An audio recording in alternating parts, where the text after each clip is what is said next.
तो लिखो बच्चा टॉपिक। नेक्स्ट टॉपिक है आपका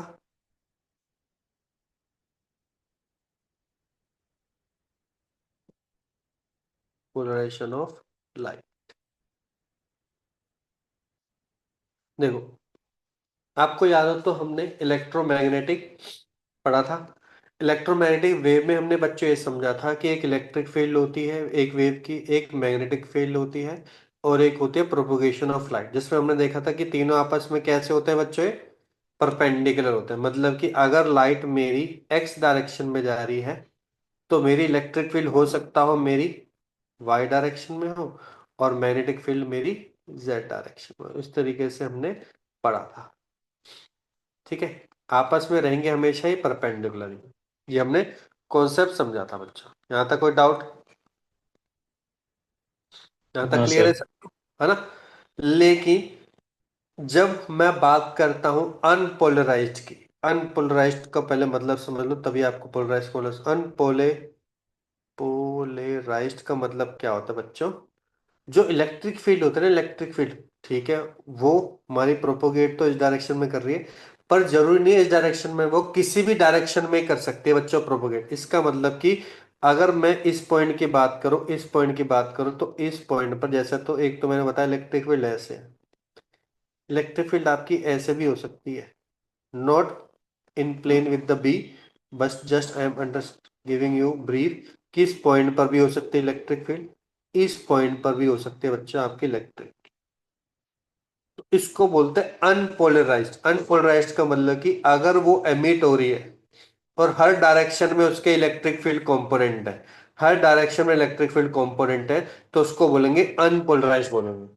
पोलराइज किसको बोलेंगे बच्चे? जिसका केवल एक ही डायरेक्शन में होगा, पर्टिकुलर डायरेक्शन में होगा, उसको बोलेंगे पोलराइज। जैसे एग्जांपल के तौर पे होगा सिंपल, ये आपकी पोलराइज वेव है। ठीक है, मैं बोलूंगा ये भी आपकी पोलराइज वेव है बच्चों। ठीक है, मैं बोलूंगा ये भी आपकी क्या है बच्चों? Polarise wave. तो एक पर्टिकुलर डायरेक्शन के में अगर एक इलेक्ट्रिक फील्ड कंपोनेंट होता है तो उसको बोलेंगे बच्चों पोलराइज। अगर सभी डायरेक्शन में हो रहा है तो उसको बोलेंगे अनपोलराइज्ड वेव बोलेंगे। समझ में आ गया? ठीक है, तो लिखो, लिख लो पहले एक चीज। If an ordinary beam of light, if an ordinary beam of light consists of large number of waves, if an ordinary beam of light consists of large number of waves,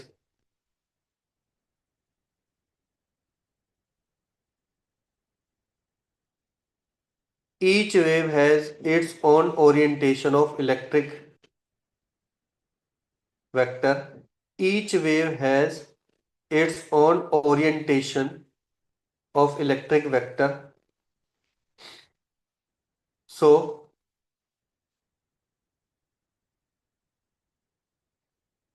all direction of electric field are equally probable.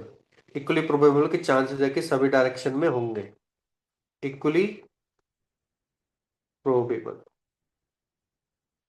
जैसा कि आपको ये वाला diagram बनाना, unpolarised का मतलब कि ये होगा।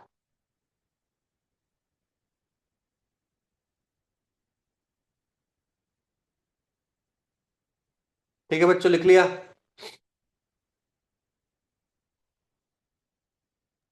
Yes sir.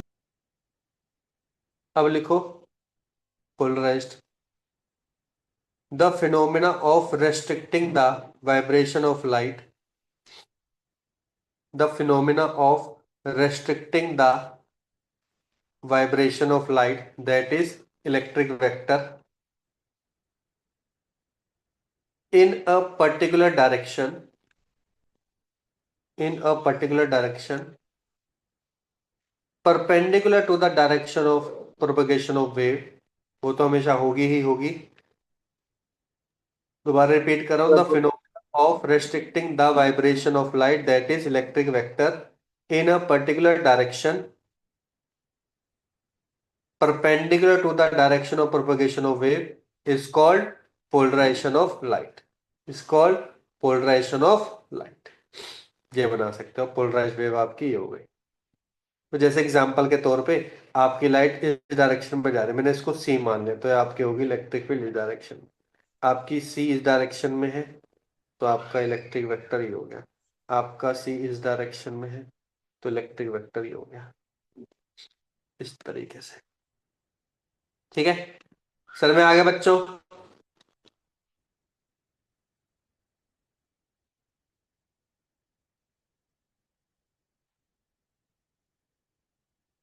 लिख लिया बच्चों?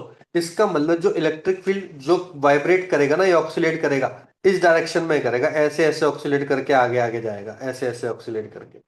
इसमें क्या करेगा, ऐसे ऐसे करके ऊपर की तरफ जाएगा, ऊपर की तरफ लाइट है तो ऊपर की तरफ जाएगा ऐसे ऐसे। इसमें कैसे जाएगा बच्चों इलेक्ट्रिक फील्ड, ऐसे ऐसे।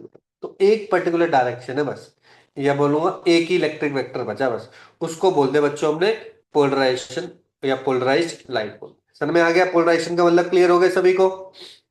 कोई डाउट तो नहीं आता किसी को भी? Yes sir.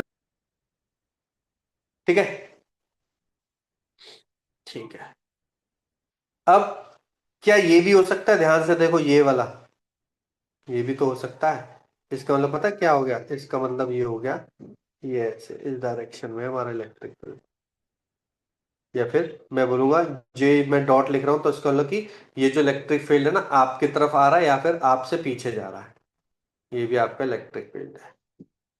ठीक है, ये तो देखो ये हो गया हॉरिजॉन्टल, ये वर्टिकल हो गया, ये हॉरिजॉन्टल हो गया, ये हो गया जेड एक्सिस पे, मान के चलो वाई है, ये एक्स है, ये जेड एक्सिस की बात कर रहा हूं मैं। तो ये वाला भी कॉम्पोनेंट हो सकता है, तो ध्यान रखना इस चीज का। अब इसमें देखो क्या चीजें होती हैं, इसमें बहुत सारी चीजें होती हैं जो कि पोलराइज कर सकते हैं। तो कौन कौन सी चीजें जो कोई भी लाइट को पोलराइज बना सकती हैं, तो लिख लो। एक तो होता है पोलोरॉइड, पोलोरॉइड होता है।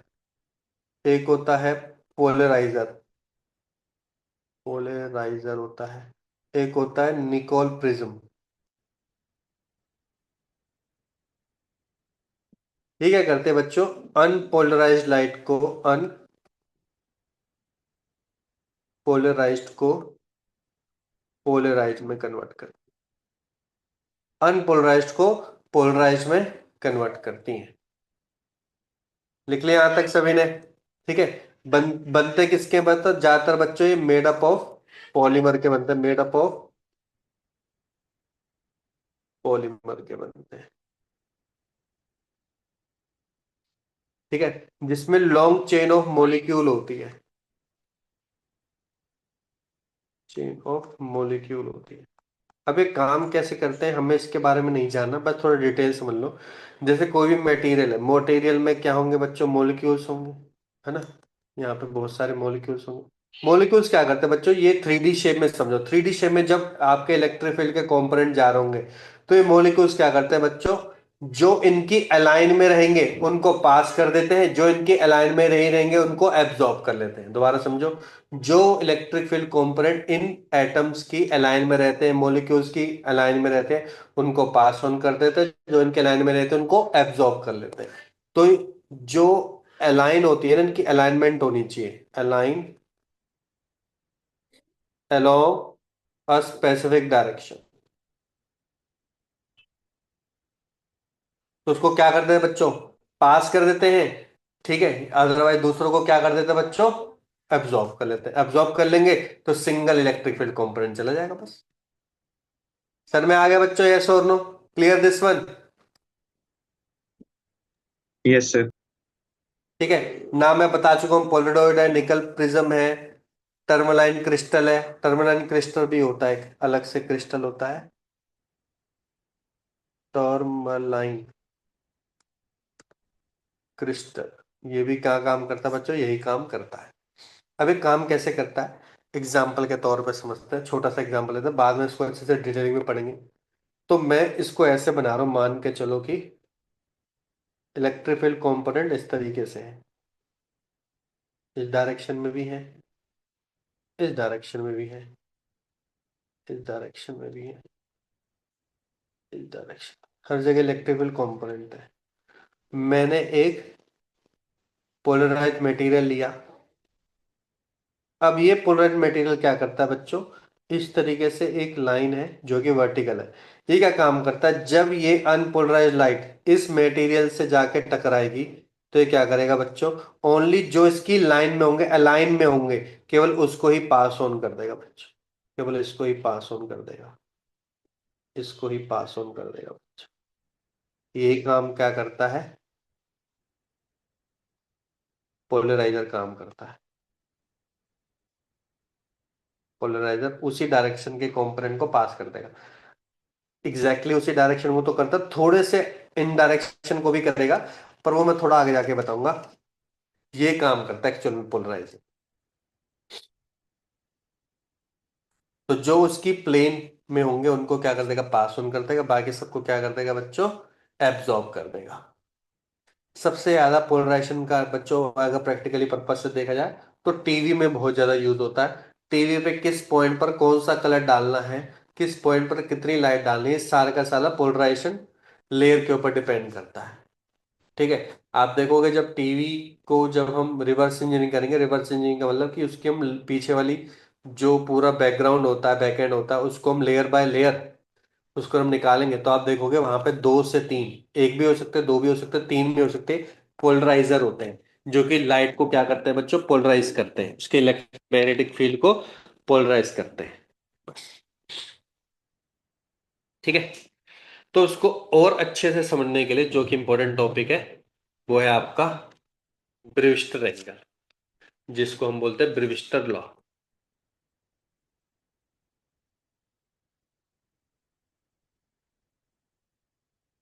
ब्रिविस्टर लॉ, ब्रिविस्टर लॉ। तो ये क्या कहता है, ये होता है ड्यू टू रिफ्लेक्शन। अब देखो होता क्या, बहुत सिंपल है, मान के चलो कि एक एक आपका क्या है,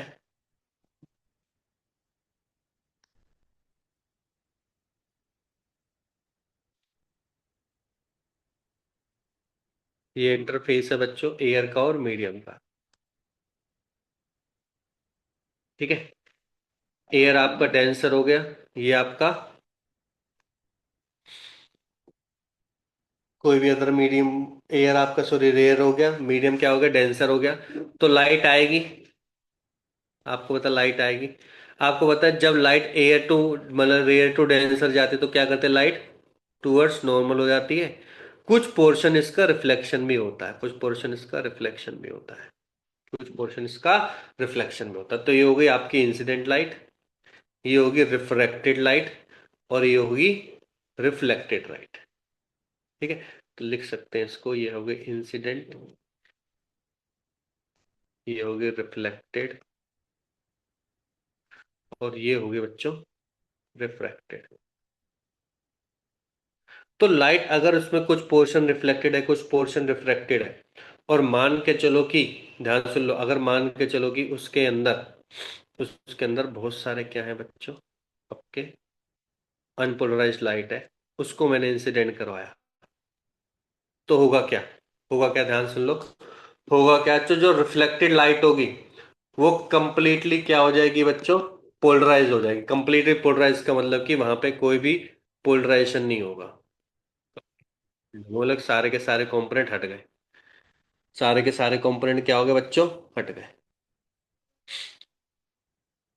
ठीक है। कंप्लीटली पोलराइज हो गई। ठीक है, ये तो डायरेक्शन बताती है वेव की, है ना, और सारे के सारे इलेक्ट्रिक फील्ड कंपोनेंट बच गए।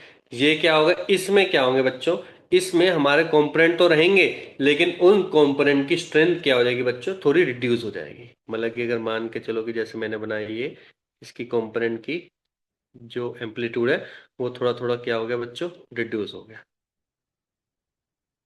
थोड़ा थोड़ा रिड्यूस हो गया। देख रहे होंगे यहाँ पे कंपोनेंट का एम्पलीट्यूड यहाँ पे ज्यादा था, यहाँ पे एम्पलीट्यूड क्या है बच्चों, कम है। तो यहाँ पे होता है बच्चों, यहाँ पे होता है कंप्लीटली पोलराइज्ड, पोलराइज्ड, यहाँ पे होता है पार्शली पोलराइज्ड।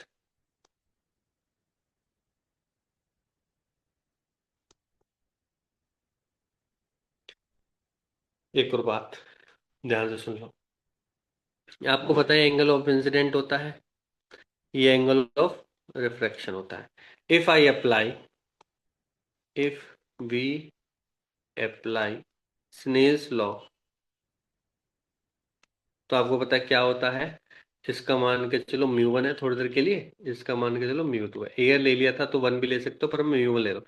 तो आपको होता है mu 1 sine I equal to mu 2 sine R. ये हो गया, ठीक है। ये हो गया ब्रेविस्टर, सॉरी स्नेल्स लॉ। अब ब्रेविस्टर क्या कहता है, ध्यान सुनो। ब्रेविस्टर क्या कहता है, अगर रिफ्लेक्टेड एंड रिफ्रैक्टेड, ध्यान सुन लो, रिफ्लेक्टेड और रिफ्रैक्टेड अगर वो परपेंडिकुलर टू ईच अदर हो जाए, अगर वो परपेंडिकुलर टू ईच अदर हो जाए, तो जो रिफ्लेक्टेड रे थी ना, ये पूरी की पूरी क्या बन जाती है बच्चों, कंप्लीटली पोलराइज बन जाते हैं। तो कंप्लीट पोलराइज लिखा था मैंने, क्यों? क्योंकि ये बच्चे क्या हैं, ये आपस में क्या है, परपेंडिकुलर है। तो लिखो, if refracted ray and refracted ray, if reflected ray and refracted ray becomes perpendicular to each other, become perpendicular to each other, the reflected ray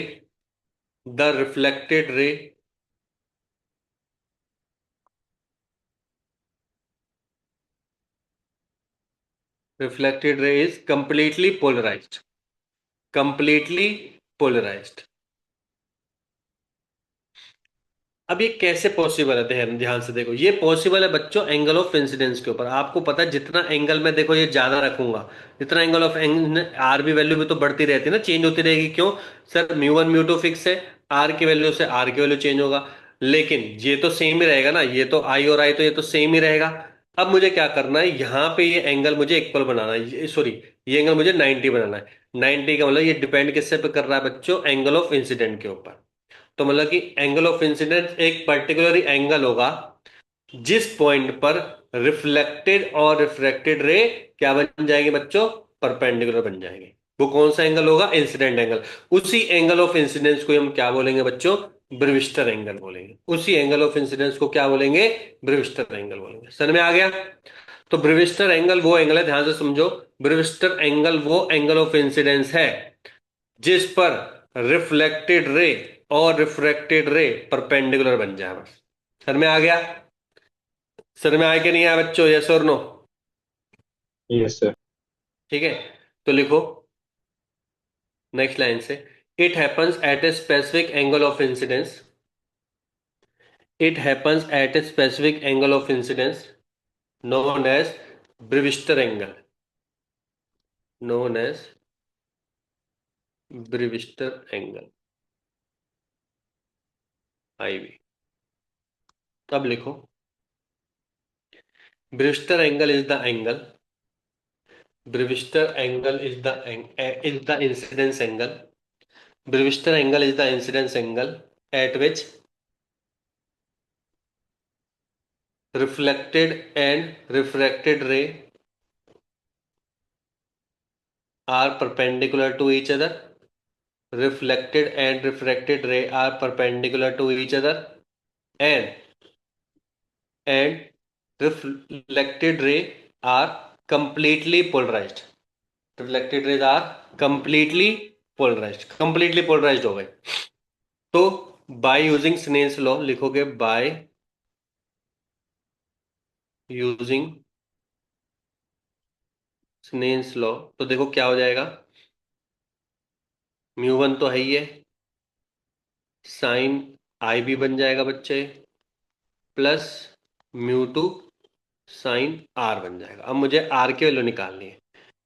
अब नॉर्मल लिखो, एट नॉर्मल, नॉर्मल पे क्या है, एंगल आई B है, 90 है, plus are है। Angle आई B है plus 90 है, प्लस आर है। आपको बताया एक लाइन पे 180 एंगल हो तो आर की वैल्यू हो जाएगी बच्चों 90 माइनस आई बी बन जाएगी, 90 माइनस आई बी बन जाएगी, 90 माइनस आई बी बन जाएगी। और जैसे ही 90 माइनस आई बी बन जाएगी तो बस आ गया फॉर्मूला। इसे पुट करेंगे, फ्रॉम इक्वेशन 2 से, तो बन जाएगी म्यू 1 इसको बी ही लिखना, capital B. Sine I B equal to mu two sine 90 minus I. Sine 90 minus I B होता है बच्चों cos I B. Sine I B upon cos I B क्या होता है? 10 IB। और 10 IB की वैल्यू निकल गई म्यू टू अपॉन में म्यू वन। बस हो गया। ये है ब्रेविस्टर angle.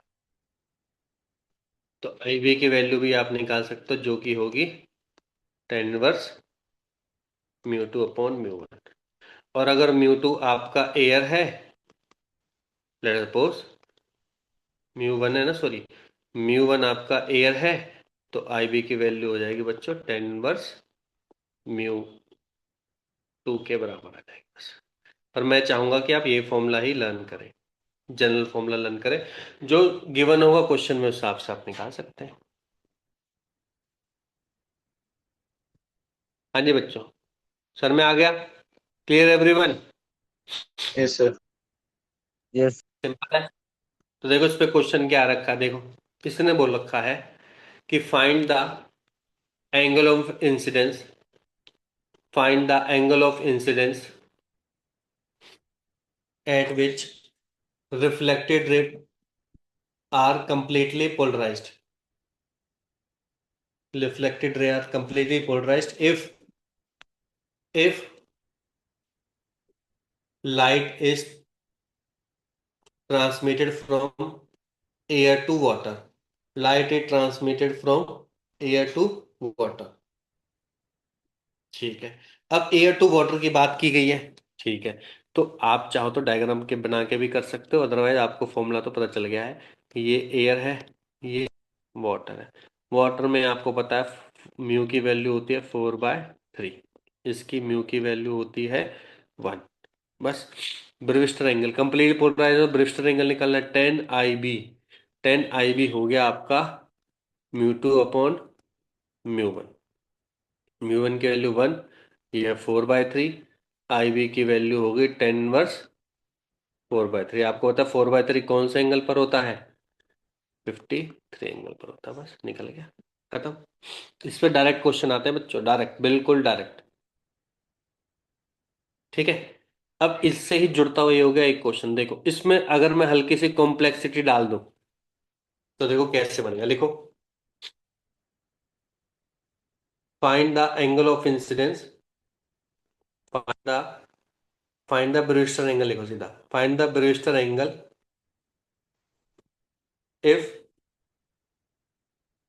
if critical angle is 30 degree, if critical angle is critical angle is 30 degree when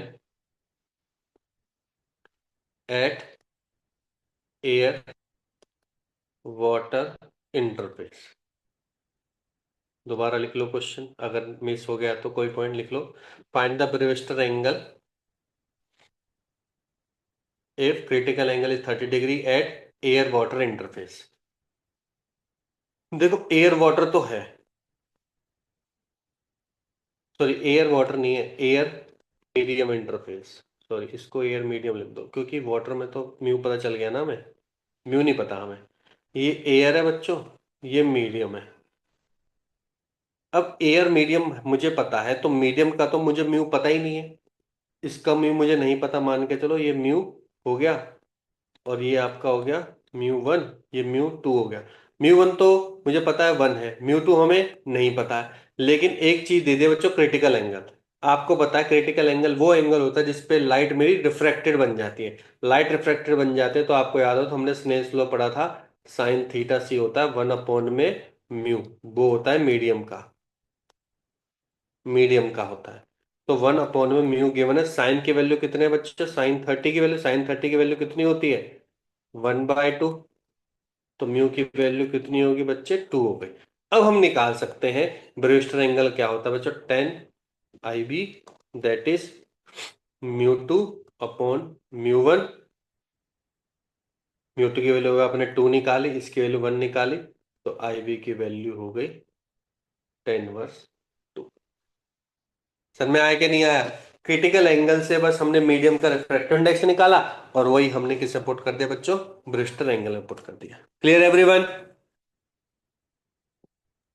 yes sir. Yes sir. Yes sir.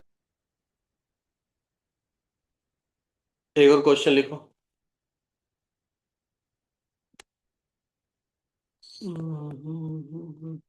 हम्म अब इंटरफेस है, वाटर ग्लास इंटरफेस पे निकालना बच्चों, निकालो।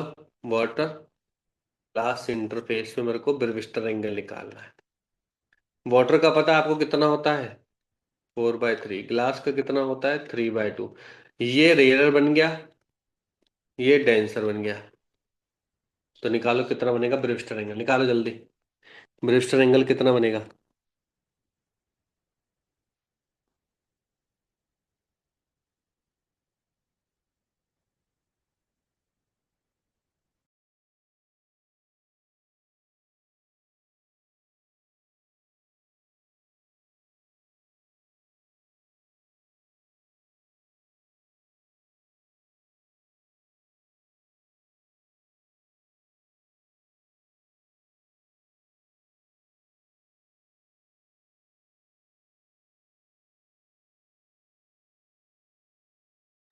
एट बाय नाइन आ जाएगा।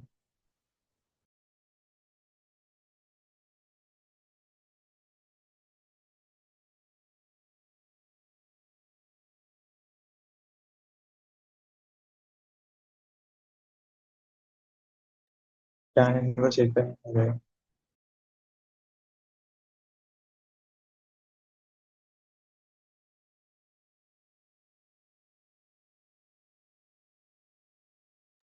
तो आपका माइक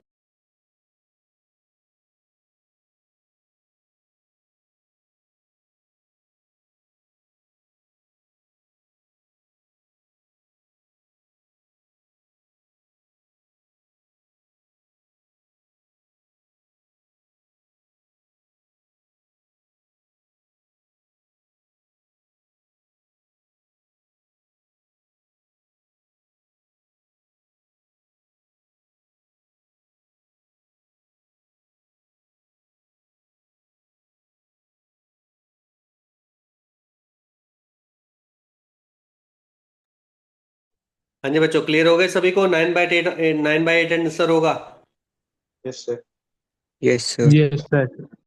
ठीक है। यस। ठीक है। तो अब पोलराइजेशन करने के एक और मेथड भी होता है, देखो कैसे। अभी मैंने आपको ब्रेविस्टर एंगल का कॉन्सेप्ट समझाया ना, तो इसी से देखो कैसे करेंगे। देखो अभी आपने देखा कि मान के चलो कि एक मीडियम है ये, ध्यान से देखो, एक मीडियम है ये, ठीक है। इस मीडियम में हमने क्या देखा, जिसकी कुछ ना कुछ थिकनेस, मान के चलो ये थिकनेस है। तो आपने क्या देखा, जब लाइट इसने इंसिडेंट करी, ठीक है, यहाँ पे लाइट, तो यहाँ पे तो रिफ्लेक्टेड बन गई, जो कि अनपोलराइज थी। ठीक है। मैं अब इसको एक ही मान के चल रहा हूँ, इसमें एक ही कंपोनेंट है समझाने के लिए, ये म्यू 1 है, या म्यू ले लिया। इसके अंदर जो रिफ्लेक्टेड होगी, उसके अंदर जो इलेक्ट्रिक फील्ड का कंपोनेंट है वो रिड्यूस हो चुका है। मैंने बताया था ना, एम्पलीट्यूड रिड्यूस हो चुका है। ठीक है, ये रिफ्लेक्टेड है। अब ये वापस जब बाहर निकलेगी, तो आपको पता है क्लास लैब से बाहर निकल रही है, तो इस डायरेक्शन से जाएगी। फिर दोबारा मैंने इसमें से एक और ग्लास लैब है, इसमें से इंसिडेंट करवाया, तो हुआ क्या, फिर यहाँ से बच्चों क्या जाएगी, रिफ्लेक्टेड जाएगी।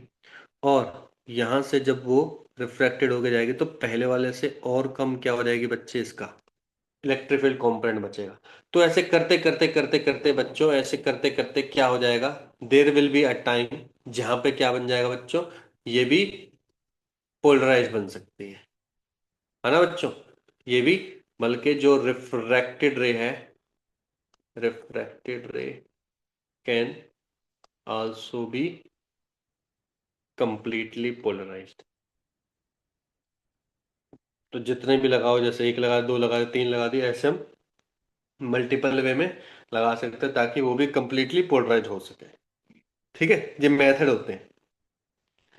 पर इन पे क्वेश्चन कैसे आते हैं, जैसे तो अभी तक ब्रिस्टर एंगल ये सबसे इंपॉर्टेंट जिस पे क्वेश्चन आते हैं। एक और है, ठीक है, जिस पे कई बार क्वेश्चन आ जाते हैं, जो कि होता है, लास्ट टॉपिक है, variation of intensity due to polarisation.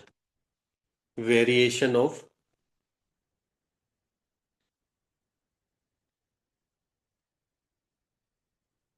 Intensity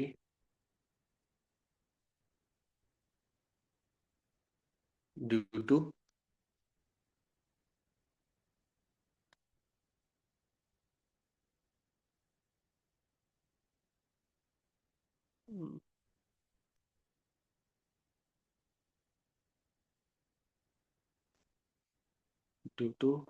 polarisation.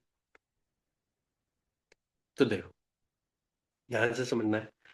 अभी मैंने समझा था, मान के चलो कि एक इलेक्ट्रिक फील्ड कंपोनेंट है और जो कि अनपोलराइज्ड है बच्चों। क्या है? अनपोलराइज्ड है, मतलब कि उसकी हर डायरेक्शन में आपके इलेक्ट्रिक कंपोनेंट है, हर डायरेक्शन में इलेक्ट्रिक कंपोनेंट है ना। तो अगर वो पोलराइज से पोलराइज से पास होके जाती है, तो मैंने क्या समझाया था बच्चों? जिस डायरेक्शन में वो पोलराइजर अलाइन होगा, जैसे वर्टिकल डायरेक्शन में अलाइंड है, तो ये क्या करेगा बच्चों? ये ओनली वर्टिकल लाइन को ही क्या करेगा बच्चों? पोलराइज करके बाहर भेज देगा। यहां तक सर में आ गया? यहां तक क्लियर हो गया बच्चों? यस और नो? है ना? ये हम पहले से पढ़ चुके हैं। सर। ठीक है। तो ये आपका क्या है बच्चों? ये पोलराइजर है। मान के चलो कि ये पोलराइजर इसमें होता, हॉरिजॉन्टली होता, तो आपकी लाइन, ये वाली लाइन पास होती। अगर इस डायरेक्शन में होता तो ये वाली पास होती। ये डिपेंड करता है कि किस डायरेक्शन में है। तो ये डिपेंड, जैसे मैंने वर्टिकल लिया है तो वर्टिकल डायरेक्शन में है, लेकिन ध्यान से सुनो, क्योंकि इसकी कुछ ना कुछ तो विड्थ होगी ना, है ना, मतलब समझ लो कि विड्थ है इसकी कुछ ना कुछ, तो डेफिनेटली ये तो पास होगा ही होगा। लेकिन कुछ कुछ कंपोनेंट ना साइड वाले के भी पास होंगे।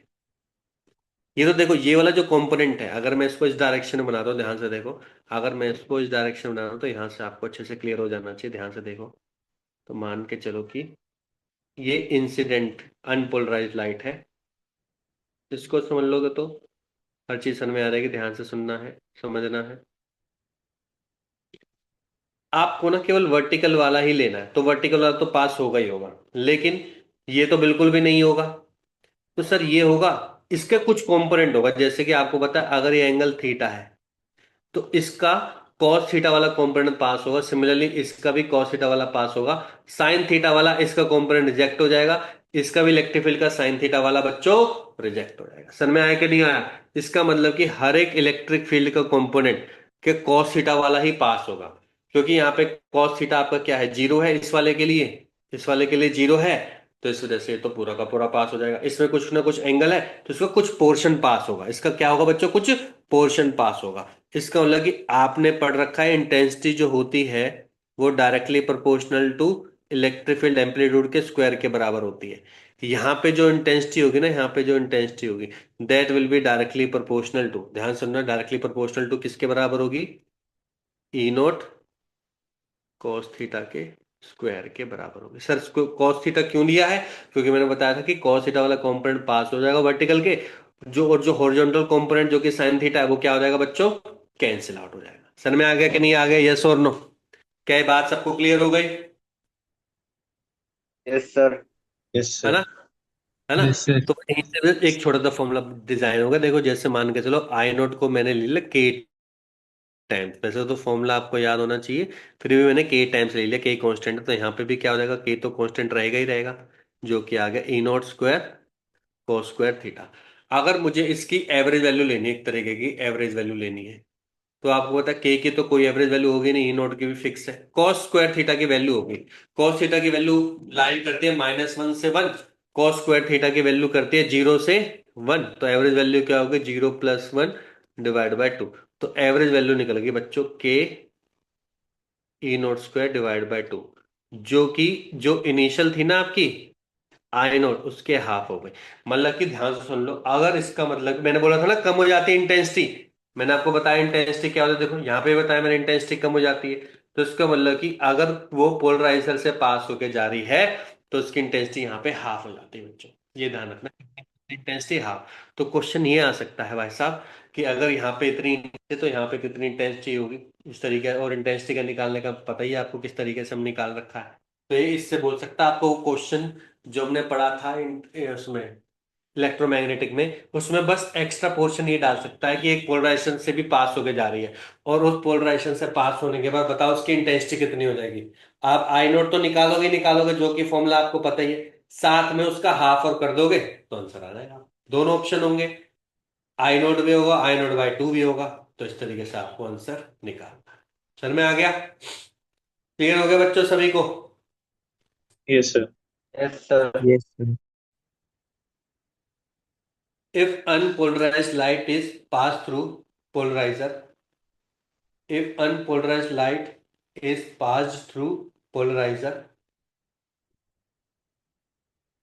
intensity will become half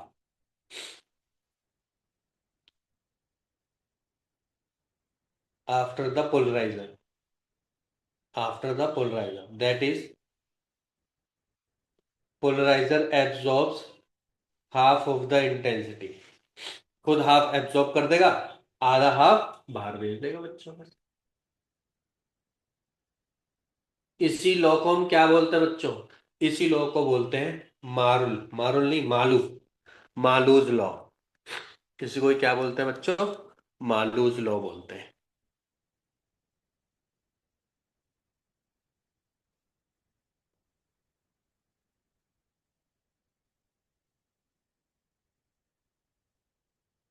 अब देखो, अब देखो इसके अंदर हल्की सी और कॉम्प्लेक्सिटी लाता हूं, तो आपको बताना है आंसर। अगर आपने बता दिया तो मैं समझ जाऊंगा आपको आ गया। ध्यान से सुनो, देखो मैं क्या कह रहा हूं कि इस पॉइंट पर अनपोलराइज्ड लाइट है,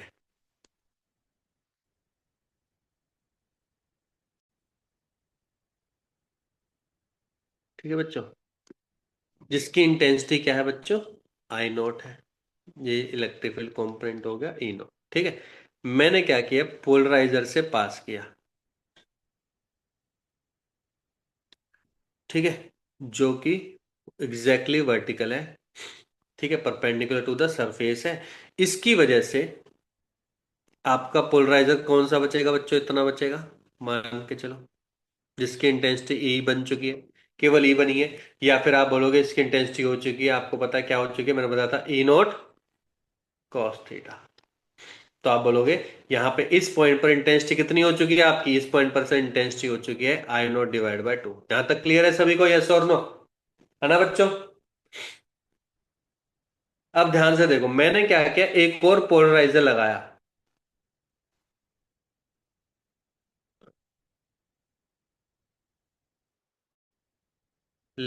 लेकिन जो मैंने इस बार पोलराइजर लगाया ना बच्चों, वो परपेंडिकुलर नहीं है, वो एक एंगल आता है जिसको मैंने दे दिया acute angle theta. Acute angle theta दे दिया है, तो यहां पे जो कॉम्पोनेंट बचेगा आपका, इस डायरेक्शन में जो कॉम्पोनेंट बचेगा, डेफिनेटली इसकी इंटेंसिटी तो और कम हो चुकी होगी, जिसको मैंने बोल दिया ई डैश, और ई डैश बन चुका होगा बच्चों ई कॉस थीटा। ध्यान सुन लो, क्या बन चुका है? E cos theta. अगर ये ई कॉस थीटा बन चुका है तो बच्चों आई डैश कितना होगा आपको बताना चाहिए। आई डैश बन जाएगा बच्चों आई का आई डिवाइड बाय टू, या फिर मैं सिंपल बोलूंगा आई नॉट डिवाइड बाय फोर। समझ में आया कि नहीं आया बच्चों? ये पॉइंट क्लियर हुआ कि नहीं हुआ? यस और no? Average value Yes, sir. Clear हो गया ये पॉइंट सभी को? Yes, sir. है ना? वैसे तो मैंने एवरेज वैल्यू निकाली, लेकिन अगर इसमें थीटा गिवन होता, अगर इसमें थीटा गिवन होता तो देखो ये पता है आपको, ये तो होता I naught directly proportional to E naught होता बच्चों, ई नॉट का स्क्वायर। आई वन क्या होता है यहाँ पे? आई होता, सॉरी, आई होता आपका k times E naught square, क्योंकि परपेंडिकुलर है तो आप इसको k E naught square cos square theta लिख दिया यहाँ पे, है ना बच्चों? और आई डैश क्या हो जाएगा यहाँ पे? आई डैश क्या हो जाएगा? रुक जा, हाँ, यहाँ पे आ जाएगा के ई स्क्वायर, के ई स्क्वायर, या फिर के E not cos square theta, ये हो जाएगा। यहाँ पे क्या आ जाएगा? आई डैश फाइनली क्या हो जाएगा? ध्यान सुनो, आई डैश हो जाएगा के E square cos square theta, ये वाला cos स्क्वायर थीटा की वजह से ये वाला। ठीक है, यहाँ पे देखो E क्या है, E नोट cos थीटा, यहाँ पे E dash E cos theta, इसका भी cos थीटा है, यहाँ पे इसका भी क्या है बच्चों, cos थीटा है। तो फाइनली जो आपका I डैश निकल के आया, वो निकल के आया ये वाला I into cos square theta. और I क्या था आपका, I क्या था बच्चों, I नोट बाय 2 था, I naught by 2 cos square theta. तो आपको बस ये याद रखना है। कैसे अब याद रखोगे, लिखो if theta is angle between two polarizer then I will become k times e square cos square theta, that's it, खत्म। ये याद रखना है।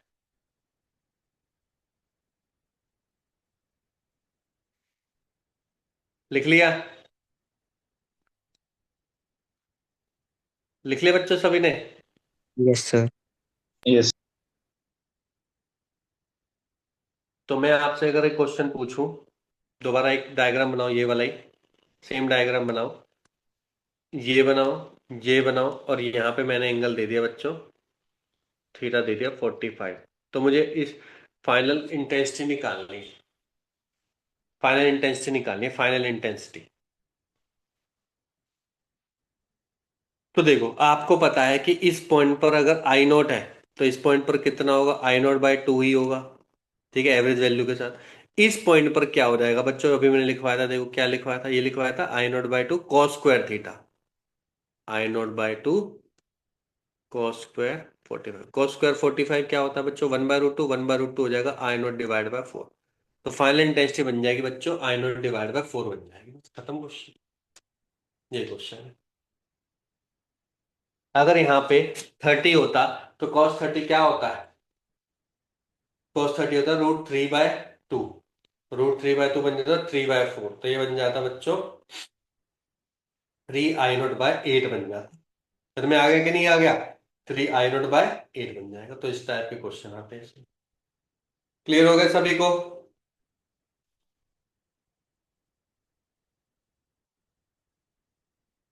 Yes, sir. ठीक है, तो मैं कुछ क्वेश्चन लेके आया हूँ। ठीक है, पहले वो प्रैक्टिस के लिए करते हैं, मैं आपसे पूछता हूँ फॉर्मूला कितने याद है आपको। तो देखो पहला क्वेश्चन है, two sources of intensity I and 4i, ठीक है, are used in the interference experiment, find the intensity when the wave of two sources are superimpose with phase difference of इतना। ये मेरे को एक फॉर्मूला बताओ phase difference वाला, phase difference का क्या होता है फॉर्मूला इंटेंसिटी के टर्म में, आई रिजल्टेंट याद है किसी को। तो I1 plus I2 plus 2 with I1 I2 करते हैं। I1 plus I2 plus 2 times under root I1 I2 cos del phi. क्या मैं डेल फाई की डिफरेंट डिफरेंट वैल्यू दे रखी है बच्चों, ध्यान से देखो। पहले दे रखे डेल फाई 0, फिर दे रखे π/2, और व्हेन दे मीट ऐसे फेज डिफरेंस ऑफ पाई, पाई भी दे रखी है, π/2 भी दे रखे और 0 भी दे रखे, तीनों पे रिजल्टेंट निकल जाएगा। याद रखना है I1 आपका I है, I2 आपका 4i है, निकल जाएगा। इस टाइप के क्वेश्चन कर चुके हम पहले भी। Clear everyone. दूसरा क्वेश्चन देखो, ये तो वैसे इलेक्ट्रोमैग्नेटिक का क्वेश्चन है। Electromagnetic travelling passing through a transparent medium given by this, find the refractive index. Sir ये रिफ्रैक्टिव इंडेक्स कैसे निकालेंगे, ध्यान से देखो इस इक्वेशन को, अगर आप ध्यान से देखो तो क्या मैं इस इक्वेशन को थोड़े तरीके से लिख सकता हूँ, ध्यान से देखो कैसे। सर मैंने लिखा EOX साइन 2πy/में 5 × 10⁻⁻7 माइनस 3 × 10⁻14 × 2πt। जनरल जो इक्वेशन होती है वो आपको पता होना चाहिए, E0 sin ω t माइनस के kx होती है बच्चों, जिसमें v की वैल्यू क्या होती है बच्चों, v की वैल्यू क्या होती है, के अपॉन में ओमेगा होती है, ओमेगा बाय के होती है, क्या होती है? जी मैम। ओमेगा बाय के होती है, याद रखना है, ओमेगा बाय के होती है। ठीक है, क्योंकि के होता है मीटर का इनवर्स, वेलोसिटी में मीटर ऊपर है, तो इस तरीके से याद कर सकते हो। अब ओमेगा क्या है? टी के साथ सारा का सारा ओमेगा है, तो ये ओमेगा निकल गया बच्चों। कितना निकल गया? 3 × 10⁻14 × 2 पाई। जो है एक्स यहाँ पे वाई की डायरेक्शन में प्रोपोगेट कर, तो ये निकल गई बच्चों, ये कितनी निकल गई? 2 पाई डिवाइड बाय 5 × 10⁻−7। 2 पाई से 2 पाई कैंसिल, 5 × 10⁻7 निकल गया मीटर पर सेकेंड। 14। ठीक है बच्चों, यस सर। है ना? अब आपको पता है कि रिफ्रैक्टिव इंडेक्स की वैल्यू क्या होती है सी अपॉन में भी, तो अब निकल जाएगी 3 × 10⁻10, सॉरी 8, 15 × 10⁻7, 30/15 निकल गया 2 बस। इस तरीके से बहुत बार ऐसे क्वेश्चन आते हैं बच्चों, तो आराम से करना है यहाँ पे 2 पाई के अंदर मल्टीप्लाई करके, ताकि आपको कॉन्सेप्चुअली पता चले। अदरवाइज तो आप डायरेक्टली भी डिवाइड कर सकते थे, वो प्रैक्टिस के ऊपर है, जितने बार प्रैक्टिस करोगे उतनी बार कर पाओ। नेक्स्ट देखो, what is the effect on the fringe width of the interference fringe young double slit experiment. पहले तो मुझे बताओ फ्रिंज विड्थ का फॉर्मूला क्या होता है बच्चों? फ्रिंज विड्थ का फॉर्मूला क्या होता है? Lambda D by D. Exactly, beta की वैल्यू क्या होती है बच्चों? लेमडा कैपिटल डी अपॉन में स्मॉल डी। लेमडा होता था वेवलेंथ, डी होता था स्लिट और स्क्रीन के बीच का गैप, और डी होता था स्लिट के बीच का डिफरेंस। तो बस वही पूछा, देखो कितना, screen is moved away from the plane of the slit. मतलब इसमें क्या बढ़ रही है बच्चों? क्या चीज बढ़ रही है? पहली लाइन का मतलब क्या है?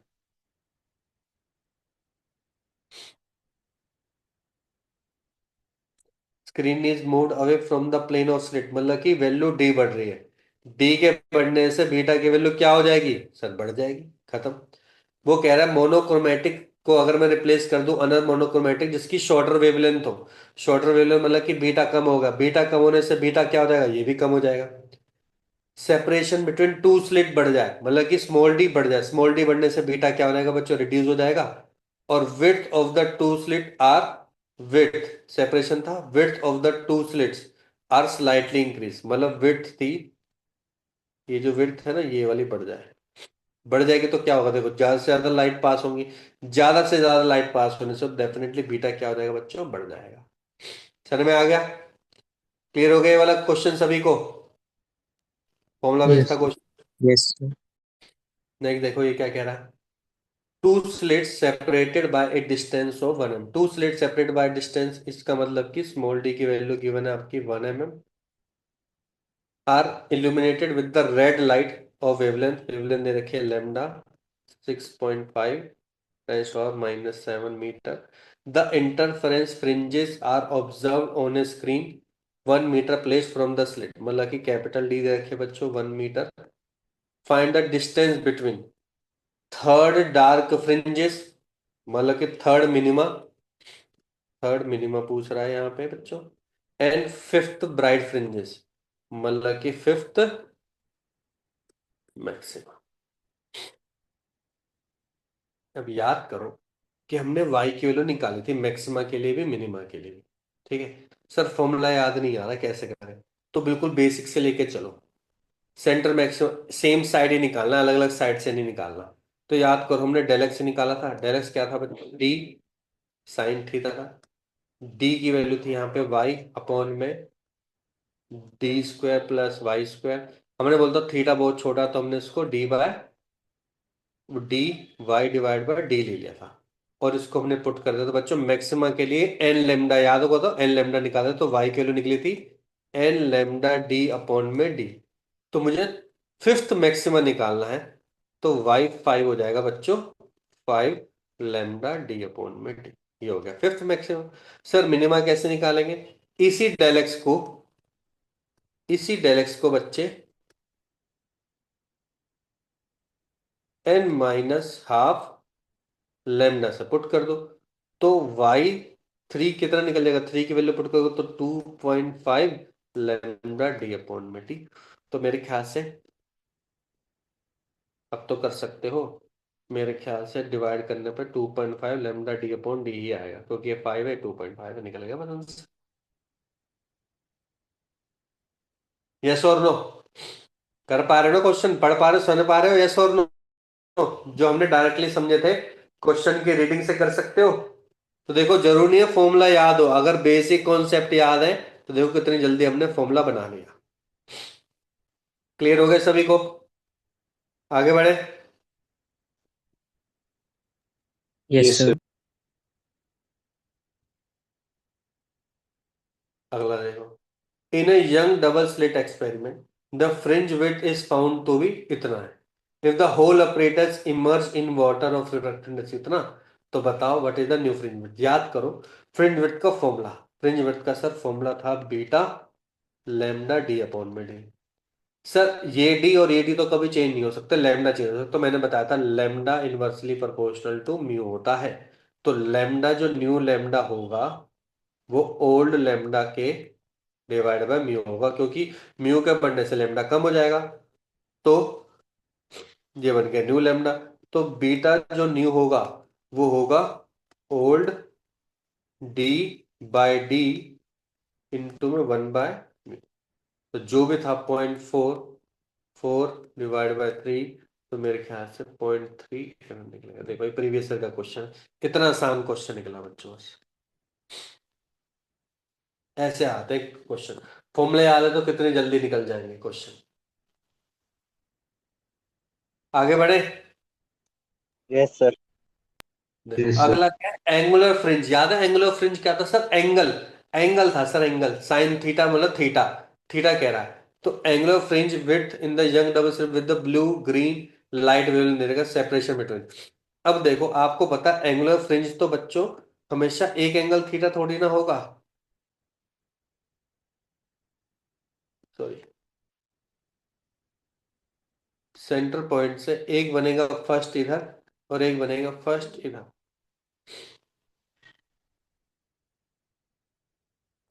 Angular fringe width of a young double slit with blue green light of wavelength इतना है, तो सेपरेशन बिटवीन द स्लिट इतना है, सेपरेशन बिटवीन द स्लिट इतना है। तो मतलब कि ये तो बता रखा है बच्चे 3 mm, ठीक है, और वेवलेंथ दे रखी है लेमडा 6000 आर्मस्ट्रॉन्ग दे रखी है। पहले मैं एन निकालना चाहता हूं कि इसमें एन कितने निकलेंगे, शायद वहां से कुछ निकल पाए। एन की वैल्यू याद है, एन की वैल्यू क्या थी? एन की वैल्यू याद है बच्चों? एन की वैल्यू थी डी अपॉन में लेमडा, याद है? तो डी कितना था, 3 × 10⁻³ ये था 6000 इंटू 10⁻10। 10 करोगे तो 10⁻10 7 हो जाएगा ऊपर, 3 × 10⁻7 डिवाइड बाई 6000, ये हो गया 4, 3/6 इंटू 10⁻4, 4 हो गया। तो लगभग लगभग बच्चे ये बन गए तुम्हारे 5000 के आसपास। 5000 मतलब कि एग्जैक्टली बोलना चाहिए वैसे 4999 इतने आपके फ्रिंजेस ऊपर बनेंगे। ऐसे ही इतने फ्रिंजेस आपके नीचे बनेंगे, एक सेंटर पर होगा, तो टोटल नंबर ऑफ फ्रिंजेस बन जाएंगे आपके 10,001 बन गए, नहीं सॉरी, वो बन जाएंगे 9999 बनेंगे, है ना? इतने आपके फ्रिंजेस बन गए टोटल। ठीक है बच्चों, अब ये तो निकालना है, तो निकालना था एंगुलर फ्रिंज। अब अगर ध्यान रखो, अगर यहाँ पे एन फ्रिंजेस बने हैं, एन फ्रिंजेस बने, और सबका गैप कितना है बच्चे, यहाँ पे बीटा बीटा बीटा का गैप है, तो मतलब एन बीटा ऊपर हो गया और एन बीटा नीचे हो गया। एन बीटा का मतलब कि कितना हो गया बच्चे, N lambda D by D, ये हो गया एंगल इतना थीटा, ठीक है। और ये कितना हो गया बच्चे, ये होता है डी, ये होता है डी, ये होता है N lambda D by D, ठीक है। अभी के लिए तो ये मान के चलते हैं। तो ये कितना हो गया बच्चों, एंगल कितना हो गया, टेन थीटा कितना हो गया, टेन थीटा होता है एन बीटा अपॉन में डी, जो कि निकल गया आपका एन लेमडा अपॉन में डी। एन लेमडा अपॉन में डी में देखो बहुत ज्यादा वैल्यू आ रही है, इसका मतलब कि जो भी आपने कैलकुलेशन करी है वो गलत की है। थीटा की वैल्यू बहुत कम होगी तभी तो बनेगा। समझ में आ रहा है कि नहीं आ रहा? थीटा की वैल्यू बहुत कम होगी तभी तो हम ये फॉर्मूला बनाया था हमने। ये फॉर्मूला तो लगा ही नहीं सकते, इसका मतलब हम फॉर्मूला ये नहीं लगा सकते, किसी भी तरीके से नहीं लगा सकते। तो सर फिर क्या करें? फिर बेसिक फंडामेंटल से लेके चलेंगे। कैसे? याद करो, डेल एक्स क्या था? डेल एक्स क्या था बच्चों? मेरा डेल एक्स फिक्स था, जो कि था D sine theta.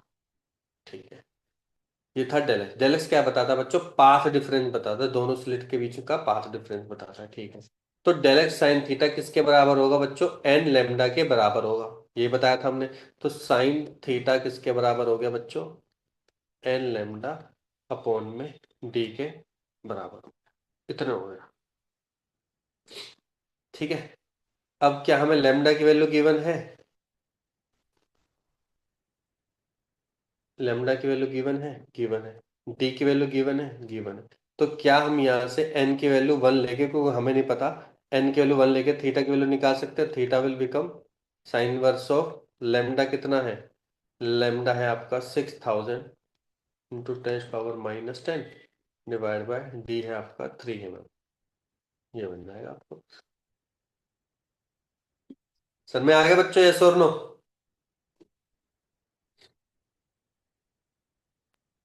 Yes, sir. ठीक है, वैसे क्वेश्चन गलत है, इसको लिखना चाहिए था यहाँ पे angular fringes width for first maximum. क्योंकि अगर आप फर्स्ट मैक्सिमम फर्स्ट मिनिमम नहीं निकलोगे ऐसे, तो एंगल 900 कितने हो जाएगा? 90 डिग्री तक पहुंच जाएगा। क्योंकि अगर आप एन की वैल्यू ये पुट करोगे तो वापस वैल्यू वन के आसपास आ जाएगी, और वन की वैल्यू क्या होगी? 90 से जस्ट कम हो जाएगी। इस वजह से बोल रहा हूँ, यहाँ पे क्वेश्चन में मिस्टेक है। यहाँ पे फर्स्ट मैक्सिमा या फर्स्ट मिनिमा होना चाहिए था बस। नेक्स्ट देखो बच्चों, नेक्स्ट है a source emitting two lights wave है, जिसमें लेमडा गिवन है बच्चों 580 और दूसरा गिवन है 700।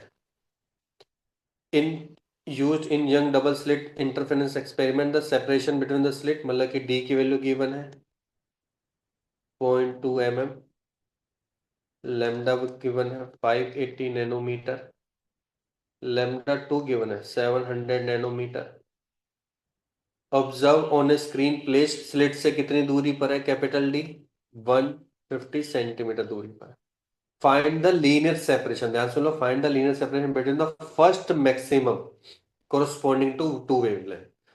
एक चीज बताओ, फर्स्ट मैक्सिमम तो बहुत ही आसान है। फर्स्ट मैक्सिमम मतलब कि वाई की वैल्यू निकालने, मतलब वाई वन और एक वाई टू निकालना है। वाई वन की वैल्यू क्या होगी बच्चों? लेमडा वन डी अपॉन में डी, इसकी होगी लेमडा टू डी अपॉन में डी। दोनों को डिफरेंस निकालना है, Y one minus Y two निकालना है, आंसर आ जाएगा, बस खत्म हो गया। Clear everyone? समझ में आ Yes. गए? है ना? लीनियर सेपरेशन बताना मतलब कि वाई एक्सिस पे सेपरेशन बताना है आपको। नेक्स्ट देखो, if flint glass and the flint glass and crown glass fitted on the two slit of the double slit। अच्छा, ये बोला जो हमने वो यूज किया था ना, एक ग्लास स्लैब यूज की थी, वो कह रहा है कि एक फ्लिंट ग्लास यूज किया हमने यहाँ पे। अच्छा क्वेश्चन है बच्चों, एक फ्लिंट ग्लास और एक क्राउन ग्लास यूज किया है, दोनों जगह यूज किया है। The thickness of the strip is 0.04 mm and the separation between the slit, the thickness of the strip, strip की थिकनेस दे रखी है बच्चों, यहाँ पे टी दे रखी है बच्चों 0.4 mm। दोनों की स्ट्रिप से लिखा है ना, तो दोनों की थिकनेस दे रखी है 0.4 mm। Separation between the slit मतलब कि डी दे रखा है बच्चों यहाँ पे 0.12 सेंटीमीटर। ठीक है, the refractive index of the flint glass, याद करो रिफ्रैक्टिव इंडेक्स भी होता था, फ्लिंट ग्लास का दे रखा है 1.62, क्राउन ग्लास का दे रखा है 1.5।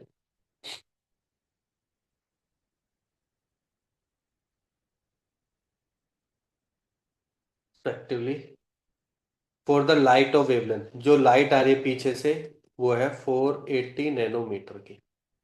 ठीक है। The interference is observe on the screen which is 1 meter distant away, मतलब कि कैपिटल डी की वैल्यू भी दे रखी है 1 मीटर। ठीक है। What would be the fringe width, fringe width पे कुछ फर्क पड़ेगा? याद करो हमने एक डायलेक्स निकाला था, याद करो एक डायलेक्स निकाला था, डायलेक्स निकाला था बच्चों, हमने बोला था डायलेक्स निकले तो डी साइन थीटा माइनस के म्यू -1 इंटू टी था, याद है? ये हमने निकाला था बच्चों, यस और नो? याद है जब हमने एक फ्लिंट ग्लास यूज किया था, कोई एक ग्लास यूज किया था हमने, उसमें हमने थिकनेस ली थी एक्स्ट्रा, याद है नहीं याद है?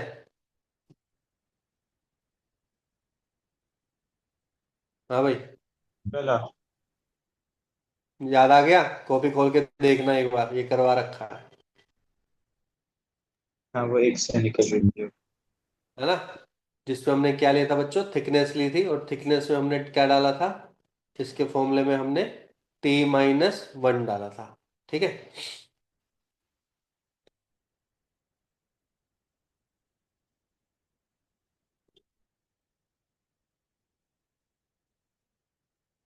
ठीक है। N-1 μ-1 इंटू टी डाला था। ठीक है। पर वहां पे क्या था बच्चों, इस वाले पे था, इस वाले पे था एक्स्ट्रा, तो इसके लिए हमें दोबारा डेरिवेशन करना पड़ेगा। देखो तो दोबारा डेरिवेशन के लिए हम क्या मानेंगे, डेल एक्स मानेंगे। ये मान के चलो S1 है, ये आपका S2 है, तो हम मानेंगे S1 - P minus SP S2 - P। तो S1 - P क्या होगा, देखो यहां से लेकर यहां तक में, ये तो जब मैं स्प्लिंट से निकल रहा हूँ एक्स्ट्रा, तो क्या होगा, तो आप बोलोगे सर एक तो S1P होगा ही होगा, माइनस के, पहले मैं थिकनेस माइनस करूंगा टी की, फिर इसमें थिकनेस जोड़ूंगा टी यू की। यूटी क्या था आपका, याद करो, यूटी आपका क्या था सर, यूटी था आपका ऑप्टिकल लेंथ, याद है? तो ये बन जाएगा, टी तो सेम है, म्यू बना देगा, टी दोनों के सेम बोले तो म्यू बना देगा।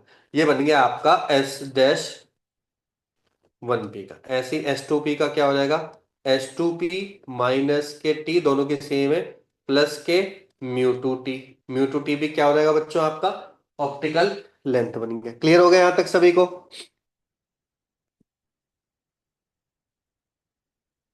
हाँ जी बच्चों, क्लियर हो गया? Yes sir. Yes, sir. ठीक है। तो मेरे ख्याल से एक तो बन गया S1P माइनस S2P, ये माइनस के माइनस कट गए, ये माइनस के साथ मल्टीप्लाई में जा रहा है, तो मेरे ख्याल से टी कॉमन लेके बन गया बच्चों प्लस में μ1 माइनस μ2। कौन सा बड़ा है इसमें, μ1 ही बड़ा है, पहले वाला ही बड़ा है। ठीक है। तो फ्लिंट माइनस क्राउन, बस हो गया। देखो कितने अच्छे से, ये आपका क्या था बच्चों, आपका ये था आपका डी साइन थीटा, ये आ गया आपका μF माइनस μCT। बहुत ही अच्छा क्वेश्चन है। तो चलो निकल गए यहां तक? ठीक है। अब ये बन गया बच्चों आपका डेलेक्स।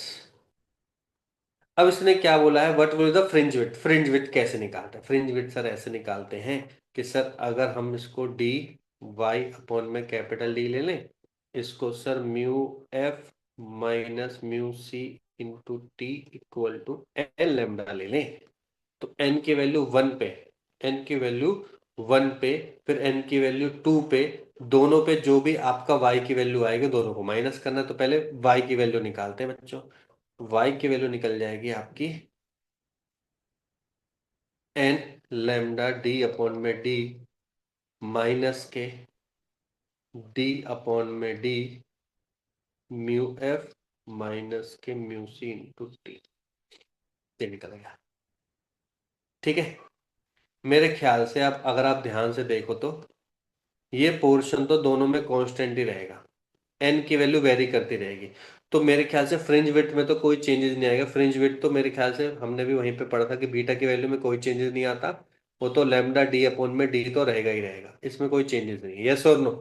क्यों सर, y1 निकालोगे तो यहाँ पे 1 आ जाएगा, y2 निकालोगे यहाँ पे 2 आ जाएगा, ये सेम रहेगा। y2 माइनस y1 ही आपका क्या होता है, y2 y1 मतलब कि दो मैक्सिमा निकल गया। सर फ्रिंज वेट होता है दो मैक्सिमा का डिफरेंस, दो मैक्सिमा का difference again lambda D by D निकलेगा। सर में आया कि नहीं आया बच्चों, यस और नो? है ना। तो यस पहला सर। पोर्शन तो ऐसे निकलेगा डायरेक्टली। दूसरा देखो, at what distance from the geometric centre will the nearest maximum will located. Nearest maximum का मतलब बच्चों, at what distance the from the geometrical centre will the nearest maximum. Nearest maximum मुझे नहीं पता भाई कौन सा हो सकता हो सेंट्रल मैक्सिमा भी हो सकता हो। तो हम इसको क्या कर देंगे बच्चों, डायरेक्टली जीरो पुट कर देंगे। मतलब कि मेरा डेल एक्स किसके बराबर बन गया बच्चे, सॉरी, डेल एक्स किसके बराबर बन गया बच्चे, आपका जीरो निकल गया। जैसे ही डेल एक्स आपका जीरो निकल गया मतलब कि ये पोर्शन जीरो हो गया। वाई की वैल्यू निकालनी है। वाई की वैल्यू हो जाएगी बच्चे, ध्यान से देखो, mu F minus mu C into T with minus sine D upon में डी। देख, म्यू एफ क्या है वैल्यू, म्यू एफ की है वैल्यू ज्यादा है, म्यू एफ से कम है। इसका मतलब कि जो सेंटर था ना बच्चों, सेंटर सेंटर से नीचे बनेगी बच्चों। समझ में आ रहा है, ये आपका सेंट्रल मैक्सिमम बनेगा। सबसे नियरेस्ट तो सेंट्रल मैक्सिमा ही हो सकता है, वो नीचे बनेगा बच्चों। समझ में आया कि नहीं आया, यस और नो? हाँ बच्चों, ये पहले वाला शिफ्ट क्वेश्चन होके नी, शिफ्ट बहुत होके ही अच्छा नीचे बनेगा। क्वेश्चन है। शिफ्ट होके मतलब ये नीचे बन जाएगा ना। हाँ नीचे बन जाएगा ना, क्योंकि नेगेटिव वैल्यू आ रही ठीक है। है। देख, अभी इसने फर्स्ट मैक्सिमम फर्स्ट मिनिमम क्यों निकालेंगे, अभी तो हमें पहले ही पता लगाना ना कि यहाँ पे जो आपका निकल रही है वैल्यू, वो किस पॉइंट पर निकल रही है। तो नियरेस्ट तो वैल्यू वही हो सकती है, सेंट्रल से सेंट्रल मैक्सिमा। सेंट्रल मैक्सिमा अगर जीरो पे बन रही होती तो जीरो बन जाएगी, जीरो पे नहीं बन रही, इस वजह से हमारे नेगेटिव पे आ रही है। डेरिवेशन ये लिख लेना जरूर, अगर दोनों पे हमारे क्लासेस लगे हुए हैं तो उस केस में हमने ड्राइव भी कर दिया इस तरीके। क्लियर हो गया? दो तीन और यस सर। क्वेश्चन फिर खत्म करते हैं जो भी है। Find the thickness of the plate which will produce a change in optical path. क्या, ध्यान सुन लो, ऑप्टिकल पाथ था जो आपका म्यूटी था, equal to one fourth of the lambda of the light passing through it normally. अच्छा, the refractive index of plate is mu है। Optical path होता है बच्चों म्यूटी, म्यू इंटू थिकनेस जितना भी है ये ऑप्टिकल पाथ है आपका। It is equal to one fourth of lambda, one fourth of lambda, ये है, वन फोर्थ ऑफ लेमडा है। तो मुझे क्या निकालना है, टी निकालना है। टी क्या हो जाएगा बच्चों, लेमडा अपॉन में फोर म्यू हो जाएगा, बस। ऑप्टिकल पाथ तो यही होता है ना आपका, म्यू टी। Yes sir. तो याद यस सर। करो बच्चों, जो आपका मैक्सिमा होता था और मिनिमा होता था उसका हमने फॉर्मूला बनाया था। मिनिमा का याद करो, मिनिमा का था फॉर्मूला फर्स्ट मिनिम मैक्स, पहले फर्स्ट मिनिमा थ्री देखते हैं। By first two. अकर हो रहा था a sine theta equal to lambda, याद है, वन लेमडा पे हो रहा था। वैसे तो a by two sine theta lambda by two था, तो हमने ये निकाला था। तो हमें ए की वैल्यू निकालनी है, lambda divide by sine theta. एक बार पढ़ना कॉपी में, 600 यहाँ पुट करोगे, साइन 30 यहाँ पुट करोगे, आंसर आ जाएगा। कैसे किया था याद करो, हमने बोला था ना हाफ हाफ डिवाइड कर दे तो साइन थीटा, और फर्स्ट मिनिमम कब होता है, लेमडा बाय टू पे होता है। तो टू से टू कटा था, ए की वैल्यू आई थी lambda divide by sine theta. Maximum occur होता था, याद करो, मैंने उसको तीन पार्ट में डिवाइड किया था, ए बाय थ्री, है ना। और उसके तीन पार्ट में दो पार्ट तो मिनिमा पे थे। तो जब हमने ए की वैल्यू निकाली थी, three lambda divide by two, और नीचे साइन थीटा। इस बार थीटा ज्यादा है, इसलिए हम थीटा नहीं पुट कर सकते हैं, तो बस वैल्यू पुट करना, आंसर आ जाएगा बस। समझ में आ गया? थीटा गिवन है, लेमडा गिवन है, बस 3/2 और तो आंसर ये आ उससे हो जाएगा। जाएगा ना शायद, 3/2 लेमडा बाई ए वाला जो बताया था आपने। हाँ वही कर रहा हूँ, ये तो लिख तो दिया फॉर्मूला। ठीक। स्क्रीन दिख नहीं रही मुझे, मेरा नेट नहीं आ रहा। ठीक है, बस तीन क्वेश्चन रह गए, समझा जल्दी जल्दी कर लोगे आप। इससे बोल रहा है कि ये फिगर है आपकी जिसमें जो आपका स्लिट है ना वो मिडल पे नहीं है, वो हल्का सा बच्चों ऊपर की तरफ शिफ्ट हो गया है। तो बोल रहा है कि नियरेस्ट मैक्सिमा किस पॉइंट पर होगा, नियरेस्ट मैक्सिमा आप खुद बताओ। आपको पता, अगर ये दोनों बीच के पॉइंट है, अगर ये बीच का पॉइंट dy2 होता तो डेफिनेटली आपको पता है ये यहाँ पे बनता बच्चों, यहाँ पे बनेगा, यहीं बनेगा तो यहीं पे ही। पर ये ओरिजिनल से कितना शिफ्ट हो गया है ये पता लगाना है बस। तो बहुत ही सिंपल होगा, क्यों सर, क्योंकि ये वाला डिस्टेंस होता है बच्चों dy2, ये भी डिस्टेंस होता है dy2, ये टोटल है टू डी बाई थ्री, तो ये डिस्टेंस मान के चलो y है, तो y की वैल्यू क्या निकल जाएगी, टोटल है आपका 2d/3 माइनस के d/2, तो 6 ले लोगे, 4d माइनस 3d कितना आ गया, d/6, d/6 हो गया आंसर। ये बहुत ही सिंपल सा क्वेश्चन है। ऐसे simple simple question concept wise sir में आएंगे तो अच्छी बात है। अब ये पूछ रहा है Young double slit experiment perform किया ब्लू और ग्रीन लाइट के साथ, जिसकी अलग अलग वेवलेंथ दे रखी है। अगर x is the distance of fourth maxima from the central one, तो किसका ज्यादा होगा। आपको पता है कि अगर x है डिस्टेंस, मतलब कि y निकालना, मतलब x की जगह y की जगह x ले लिया, तो x का फॉर्मूला क्या होगा, फॉर्मूला होगा sir n lambda d upon में d मैक्सिमा के लिए। फोर्थ है तो कोई बात नहीं, ग्रीन के लिए हो जाएगा बच्चे 4 लैम्डा ग्रीन d/d। और क्या है, ब्लू है तो ब्लू के लिए हो जाएगा 4 लैम्डा g d/d।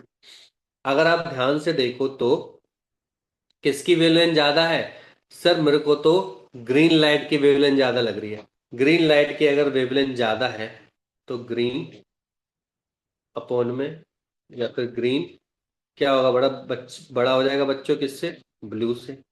ग्रीन बड़ा है ब्लू से, या तो सी ऑप्शन हो सकता है। ये देखो इसमें दिखा रहा ब्लू बड़ा है ग्रीन से इतने टाइम, तो ये भी नहीं हो सकता, ये तो डेफिनेटली नहीं हो सकता। तो ऑप्शन हो गया कौन सा, सी।